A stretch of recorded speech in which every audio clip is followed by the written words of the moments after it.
नमस्कार, 9 न्यूज आरोग्यम धनसंपदामध्ये आपल्या सर्वांचं स्वागत। आज आपण भेट द्यायला आलेलो आहोत ज्यांनी नाशिकमध्ये आंतरराष्ट्रीय दर्जाची उपचार पद्धती रुग्णांसाठी उपलब्ध करून दिली आणि कोविड काळात 1000 पेक्षा जास्त रुग्ण ज्यांनी कोरोना मुक्त केलेत त्या अशोका मेडिकेवर हॉस्पिटलला भेट द्यायला आणि याच कामाची दखल घेत 9 न्यूजच्या वतीने गोदा सन्मान आयोजित कोविड योद्धा पुरस्कार देखील आपण अशोका मेडिकेवर हॉस्पिटलला दिला आहे। याच अनुषंगाने आज चर्चा करण्यासाठी आपल्यासोबत आहेत अशोका मेडिकेवर हॉस्पिटलचे मेडिकल डायरेक्टर बालरोग तज्ञ आणि नवजात शिशु तज्ञ डॉक्टर सुशील पारख। नमस्कार। आपल्यासोबत आहेत न्यूरोसर्जन डॉक्टर शेखर चिरमाडे। नमस्कार। पोटविकार तज्ञ डॉक्टर तुषार संकलेचा। नमस्कार। आणि आपल्यासोबत आहेत critical care physician doctor Rakesh Patil. नमस्कार। आपल्यासोबत आहेत अशोका मेडिकेवरचे सेंटर हेड रितेश कुमार। नमस्कार। डॉक्टर सुशील पारख, तुम्ही बालरोग तज्ञ आणि नवजात शिशु तज्ञ म्हणून कोविड काळातली परिस्थिती कशी हाताळली? कारण हे सगळं तुमच्यासाठी नवीनच होतं, तर काय अनुभव होता? बेसिकली समस्या ही होती की हा आजार संपूर्णतः नवा होता। त्याच्या उपचाराची माहिती पण फक्त ऐकी होती आणि लहान मुलांमध्ये तर ह्याचा काही अनुभवच नव्हता। त्यामुळे सुरुवातीला जेव्हा लहान मुलं कोविडग्रस्त मुलं यायला लागले त्यावेळेस कन्फ्युजन बरंच काही होतं। गाईडलाईन्स वेगळ्या सांगत होत्या, प्रत्यक्षात परिस्थिती वेगळी होती, औषधं काही अवेलेबल नव्हती, त्या औषधांचा वापर करण्याचा अनुभव बालरोगतज्ञांना म्हणजे आम्हाला नव्हता। म्हणून 2 महिन्यांपासून ते 18 वर्षापर्यंतची जवळपास 500 ते 600 लहान मुलं आम्ही ह्या हॉस्पिटलमध्ये पाहिली। नाशिकमध्ये ही ट्रीटमेंट कोणीच करत नव्हतं, त्यामुळे त्याची सुरुवात आम्हाला करावी लागली। त्यात एक उल्लेखनीय केस म्हणजे जे 2 महिन्याचं जे बाळ होतं त्याचे 80% फुफ्फुस हे इन्फेक्टेड होते आणि रुटीन कोविड मॅनेजमेंटमधले औषधांचा त्याच्यावर काहीच असर होत नव्हता। म्हणून एक प्लाझ्मा थेरपी म्हणून जी थेरपी आहे ती जगामध्ये कुणीच वापरली नव्हती। त्याचा वापर आम्ही केला आणि ते बाळ 100% सक्सेसफुली नीट झालं। आणि ही म्हणजे मला सांगावीशी बाब वाटते की ही जगातली प्लाझ्मा थेरपीनी नीट झालेली सगळ्यात लहान बाळ अशी पहिली केस ठरली। डॉक्टर संकलेच्या बरेचदा असं होतं की कोविड काळात फक्त फुफ्फुसाचे आजार किंवा सर्दी त्रास झाला तरच लोक घाबरत आहेत आणि तरच चेकिंगसाठी जात आहेत, तर यामध्ये पोटाचे देखील काही विकार किंवा पोटाचा आजार देखील काय उद्भवलेला असतो, तर याबद्दल तुम्ही एक पोटविकाराचे तज्ज्ञ म्हणून काय सांगाल? कसं आहे की कोविड एकदा शरीरात व्हायरस आला की तो शरीरातल्या सगळ्या संस्थांना इन्फेक्ट करतो। त्यामुळे सगळ्या संस्थांना इन्फेक्ट केल्यानंतर त्यांचे सिम्पटम्स हे येणे फार स्वाभाविक आहे। जसे नॉर्मल सिम्पटम जर GIT आम्ही घेतलं की जर पोटविकार तज्ञ म्हणून मी जर बोलायला गेलो तर भरपूर वेगवेगळ्या अवयवांना इन्फेक्ट केल्यामुळे जसं स्मेल न येणे, टेस्ट न येणे, भूक कमी लागणे, डायरिया होणे, लूज मोशन होणे, लिव्हरला सूज येणे, पॅनक्रियाजला सूज येणे, अशा भरपूर पद्धतीचे सिम्पटम्सने पेशंट आलेत। किंबहुना भरपूर पेशंटला हे सुरुवातीचे सिम्पटम्स म्हणून ते आलेत आणि त्यांच्यामध्ये आम्ही कोविड शोधून काढलं। तर असे भरपूर चॅलेंजेस आहेत, असे भरपूर सिम्पटम्स आहे, बट मेनली पेशंट रेस्पिरेटरी सिम्पटम्सने आले तरच पेशंटला वाटतं की आम्हाला कोविड आहे, पण असं नाही आहे। ह्या सिम्पटम्सला सुद्धा आपल्याला दुर्लक्ष करून चालणार नाही, कारण व्हायरस शरीरातल्या प्रत्येक अवयवाला हा इन्फेक्ट करतो आणि त्यानंतर जे असे काही सिम्पटम्स आहेत त्याबरोबर आपल्याला टेस्ट करून तज्ज्ञांचा सल्ला घेऊन कोविडची पुढची ट्रीटमेंट कंप्लीट करायला हवी। डॉक्टर राकेश पाटील, जेव्हा तुमच्याकडे कोविडचे रुग्ण येत होते तर तुम्ही त्या रुग्णांची मानसिक स्थिती आणि तेव्हा हे सगळंच नवीन असल्यामुळे तुम्ही कशा पद्धतीने त्या रुग्णांची मानसिक स्थिती आणि त्यांच्यावरची उपचार पद्धती हाताळली याबद्दल आम्हाला जाणून घ्यायला नक्कीच आवडेल। सर्वप्रथम जेव्हा हे करोना आजार भारतात यायला सुरुवात झाली तेव्हा सर्वांची मनस्थिती ही खूप विचलित झाली होती। सर्व घाबरले होते की हा आजार काय आहे, सर्व नवीन होतं, इन्फेक्शन नवीन होतं, त्याची उपचार पद्धती माहिती नव्हती आणि भीती जास्त होती सर्वात पहिली तर। त्यामुळे पेशंटची भीती कमी करणं ही टॉप प्रायोरिटी होती। त्याचबरोबर आम्ही लोकसुद्धा स्वतः घाबरलो होतो की हा आजार ट्रीट कसा करावा, पण कोणीतरी सुरुवात करायला पाहिजे म्हणून आम्ही सुरुवात केली आणि त्यानुसार जसजसे पेशंट हाताळत गेलो तसं पेशंटला कसं काउन्सिल करावं, त्यांची भीती कशी दूर करावी, उपचार कसे करावे, त्याच्या उपचार पद्धतींमध्ये काय काय नवीन उपाययोजना किंवा ॲडिशन्स करायला पाहिजे ते कळत गेलं। आणि आजच्या परिस्थितीमध्ये अशोका मेडिकेवर हॉस्पिटल जे सर्वात सुरुवातीला पेशंट बघायला सुरुवात करणारं पहिलं प्रायव्हेट हॉस्पिटल होतं. तिथं सर्वात बेस्ट आणि एक्सपिरियन्स ट्रीटमेंट ही उपलब्ध आहे. ते सुरुवात केल्यामुळे आणि अनुभवातून ही बेस्ट ट्रीटमेंट आज आम्ही करू शकतो आहे. डॉक्टर चिरमाडे, आम्हाला सांगा की कोविडच्या काळामध्ये जे पण अपघात झाले होते तेव्हा या अपघाती रुग्णांना तुम्ही ट्रीटमेंट तर दिलीच, पण त्या अपघातामध्ये कोविड पॉझिटिव्ह देखील रुग्ण आढळले होते. तेव्हा ही परिस्थिती तुम्ही कशी हाताळली होती? कोविड काळामध्ये हायवेवरचे ॲक्सिडेंटचं प्रमाण कमी होतं, कारण हायवेवरती तसे वाहनं कमीच होते. तरीसुद्धा गावामध्ये व्हेकल्स चालू होते. लोक आपल्या जीवनावश्यक ज्या वस्तू आहेत त्या आणण्याला त्यांची वाहन वापरत होते आणि त्या काळातसुद्धा बरेचसे ॲक्सिडेंट आलेत आणि ॲक्सिडेंटचे पेशंट्स आलेत. तर आपल्या नाशिकमध्ये अशोका मेडिकल हॉस्पिटलमध्ये या सर्व पेशंटची सोय अगदी उत्तमरित्या केली गेली, कारण ॲक्सिडेंट आणि कोविड असं कॉम्बिनेशन असलेलं हे एकमेव सेटअप होतं त्या काळामध्ये की ज्याच्यामध्ये ह्या प्रकारचे पेशंट्स आपल्याला ट्रीट करता येत होते आणि त्या प्रकारचं इन्फ्रास्ट्रक्चर इथे अवेलेबल होतं. तर जे पेशंट्स आपण थोडे 24 तास आपण थांबू शकत होतो, अशा पेशंटची आपण कोविड टेस्टिंग करून निगेटिव्ह असलेल्या पेशंटची आपण सर्जरीज 24 ते 48 तासांनी केली. आणि जे पेशंट साधारणपणे इमर्जन्सी सर्जरी लागणार होती त्यांना आपण रॅपिड अँटीजेन टेस्ट किंवा CT टेस्ट स्क्रीनिंग करून हाय रिस्क पेशंटमध्ये सर्व काळजी घेऊन कोविड किट घालून सर्व स्टाफ, OT स्टाफ आणि या सगळ्यांनी कोविड किट घालून आपण ही सर्जरी केली. ॲक्च्युली कोविड किट घालून सर्जरी करणं खूप डिफिकल्ट गेलं, बिकॉज कोविड किट घातल्यानंतर बऱ्याच वेळा ब्लरिंग होत असतं चेहऱ्याला आणि त्याच्यामुळे मेंदूमधले जे नाजूक अवयव असतात, बारीक रक्तवाहिन्या असतात, त्या दिसायला बऱ्याकी प्रॉब्लेम झाला.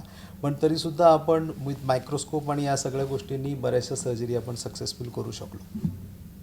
आपण पूर्ण कोविड काळामध्ये आपल्या हॉस्पिटलमध्ये जवळजवळ 1100 सर्जरीज झाल्यात आणि त्यामध्ये आपण मणके आणि ब्रेन आणि स्पाईनच्या जवळजवळ साधारणपणे 250 सर्जरीज आपण केल्या. त्यामध्ये बरेचसे पेशंट हे ॲक्सिडेंटचे होते, त्यानंतर ब्रेन हिमरेजचे काही पेशंट्स होते आणि पॅरालिटिक अटॅकचे काही पेशंट्स होते.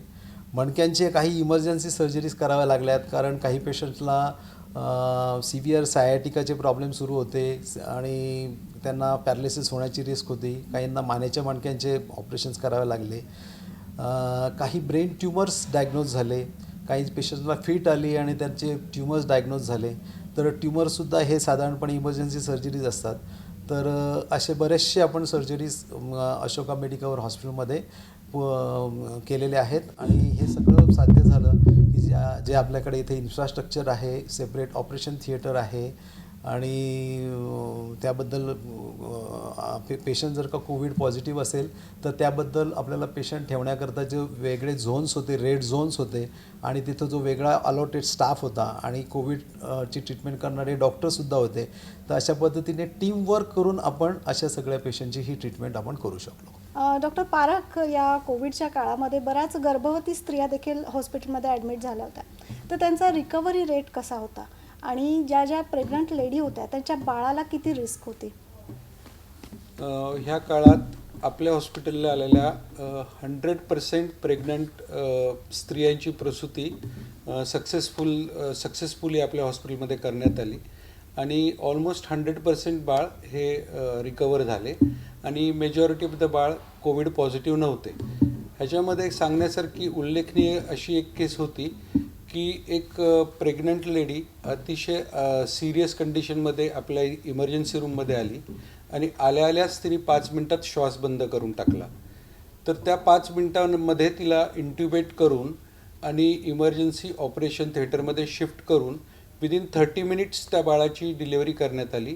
आणि सांगण्यामध्ये आनंद वाटतो की ती लेडी आणि बाळ दोघांचाही जीव वाचवण्यात आला. दोघंही व्हेंटिलेटरवर होते, बाळ पण आणि लेडीज पण दोन्ही सक्सेसफुली आम्ही ट्रीट करू शकलो आणि दोघांचाही जीव वाचवण्यात आला. डॉक्टर सकलेचा यांच्याकडून आपण जाणून घेऊया की या काळात जर पोटाचे काही विकार असेल किंवा लिव्हर सिरोसिस असेल, त्या रुग्णांनी काय विशेष काळजी घ्यायला पाहिजे?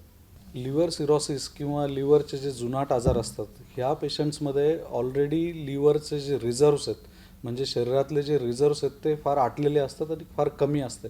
त्या कमी झालेल्या रिझर्व्सवर त्यांचं काम किंवा ते जीवन व्यतीत करत असतात. यामध्ये जर कोविड इन्फेक्शन जर झालं तर अचानक आलेल्या नवीन स्ट्रेसमुळे, अचानक आलेल्या नवीन अपघातामुळे त्यांचे लिव्हर काम करणं कमी करतं आणि त्यामुळे लिव्हर डिकम्पेन्सेशनच्या स्टेजमध्ये जातं आणि मग त्यामध्ये पोटात पाणी होणे, रक्ताच्या उलट्या होणे, कावीळ होणे, हे सगळे अजून गुंतागुंतीची परिस्थिती निर्माण होते.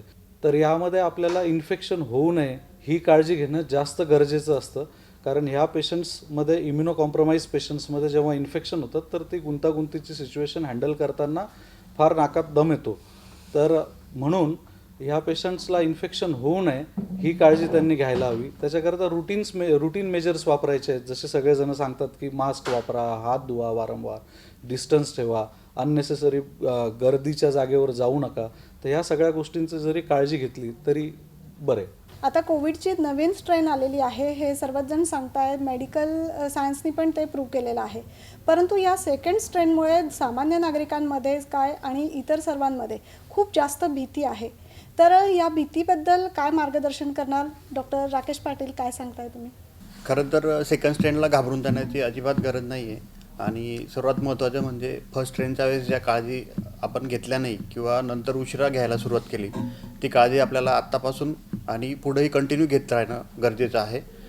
त्या विशेष म्हणजे मास्क रेग्युलरली वापरणं, हँड सॅनिटाईज करणं, हात धुणं, गर्दीच्या ठिकाणी जाणं टाळणं आणि काही लक्षणं आढळले तर त्वरित डॉक्टरांकडे जाऊन तपासणी करणं, ह्या गोष्टी खूप महत्त्वाच्या आहेत.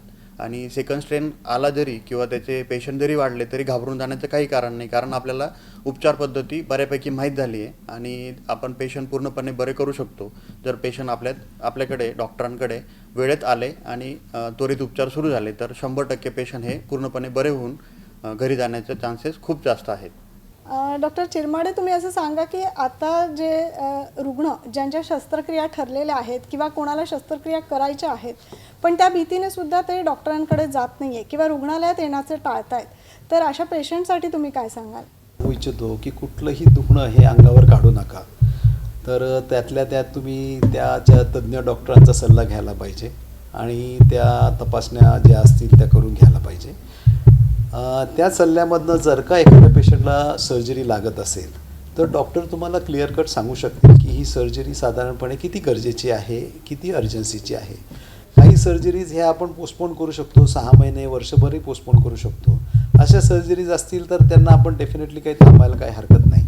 परंतु ज्या सर्जरी गरजेच्या आहे आणि ज्या सर्जरी नाही केल्या तर तो आजार वाढत जाऊन आपल्या शरीराला इजा पोहोचू शकते, कायमची परमनंट प्रॉब्लेम येऊ शकतात. तर अशा सर्जरी ह्या नक्कीच लवकरात लवकर करून घ्यायला पाहिजे आणि अशा सर्जरी करताना कुठलीही भीती बाळगायचं कारण नाही.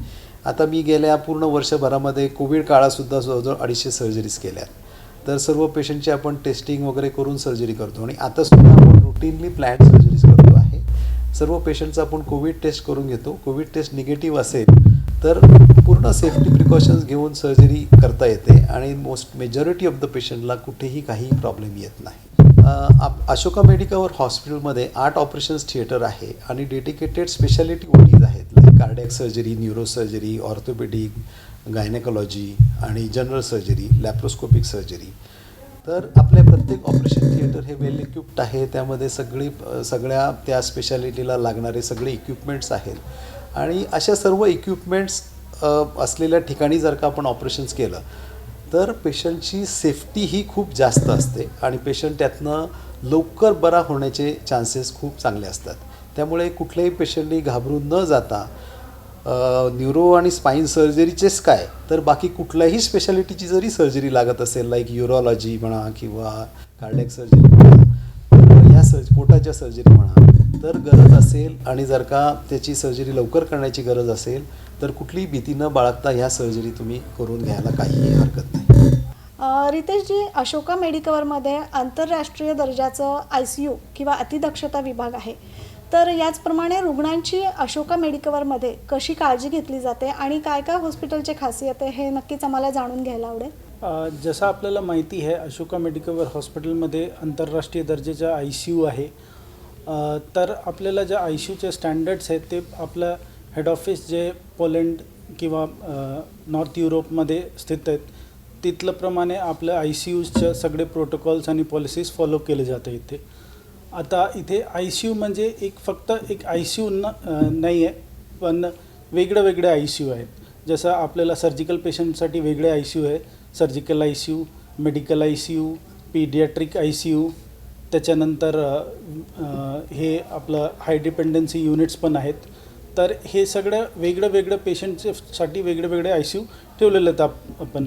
आणि डिफरंट काइंड ऑफ डॉक्टर्स, वेगळे वेगळे स्पेशालिटी डॉक्टर्स हे सगळे आय सी यूमध्ये स्थित आहेत आणि ते ड्युटीवर हे सगळं पेशंटबरोबर लक्ष देतात. आता अजून एक आपल्याला सांगायचं आहे, ह्याच्यामध्ये RICU respiratory I C U असं वेगळं आपल्याकडे आहे आणि 24 तास 24/7 आपल्याकडे इथे इंटेन्सिव्हिस्ट आय सी यूजमध्ये सगळे आय सी यूजमध्ये अवेलेबल आहेत. आता आपल्याला हे पण माहिती असेल, अशोका मेडिकल हॉस्पिटल म्हणजे नॉर्थ महाराष्ट्राचं सगळ्यात मोठं हॉस्पिटल आहे. आपल्या इथे जवळजवळ 3 लाख स्क्वेअर फीटच्या हेमध्ये पूर्ण हॉस्पिटल आहे. आपल्या इथे इन्फेक्शन कंट्रोलबाबत खूप लक्ष दिले जातं आहे. आता आपल्या इथे हॉस्पिटलमध्ये 7 लिफ्ट आहे. Covid, non covid, infectious, non इन्फेक्शियसकडे आपण सेग्रिगेट करतो आहे. लिफ्ट्स पण सेग्रिगेट करतो आहे. आता आपल्याला माहिती आहे, जेव्हा कोविड सुरू झाला, अशोका मेडिकल हॉस्पिटल पहिला हॉस्पिटल होता नाशिकमध्ये ज्यांनी कोविड पेशंट सुरू केलं, कोविड पेशंट घ्यायला सुरू केलं. जेव्हा आम्ही स्टार्ट केलो, स्टाफ पण रेडी न होता, त्यांना भीती वाटत होती. तर as a management we have motivated them to serve people of Nashik. या सगळ्या चर्चेतून आपल्याला जाणवलंच आहे की कोविड काळात देखील किती जास्त सुरक्षितता बाळगून अशोका मेडिकल हॉस्पिटलमध्ये शस्त्रक्रिया करण्यात आल्या आहे. त्याचबरोबर रुग्णांची खूप चांगली काळजी घेण्यात आली आहे. तर अशोका मेडिकल हॉस्पिटलमध्ये तज्ज्ञ डॉक्टरांची टीम सुसज्ज आहे. तसेच अत्याधुनिक तंत्रज्ञान वापरून उपचार पद्धती केली जाते आणि ही सर्व माहिती आजच्या चर्चेतनं आम्हाला मिळालेली आहे. त्यामुळे ही सर्व माहिती देण्यासाठी आणि 9 न्यूजच्या स्टुडिओत तुम्ही आल्याबद्दल खूप खूप धन्यवाद. आजच्या चर्चेतून आपण बघितलं आहे की अशोका मेडिकल हॉस्पिटल या रुग्णालयाच्या वतीने किंवा रुग्णालयाअंतर्गत कोविड काळात देखील खूप मोठी रुग्णसेवा देण्यात आली आहे आणि ही रुग्णसेवा अजूनही सातत्याने चालू आहे. आजची मुलाखत आज आपण इथेच थांबवत आहोत. ही मुलाखत तुम्हाला 9 न्यूजच्या फेसबुक पेजवर तसेच 9 न्यूजच्या यूट्यूब चॅनलवर पण बघायला मिळणार आहेत. तर तुमचे जर काही प्रश्न असतील तर ते नक्कीच तुम्ही कमेंट बॉक्समध्ये विचारू शकताय. आम्ही त्यांचं निरसन करण्याचा पूर्णपणे प्रयत्न करू. आज इथेच थांबूया. नमस्कार.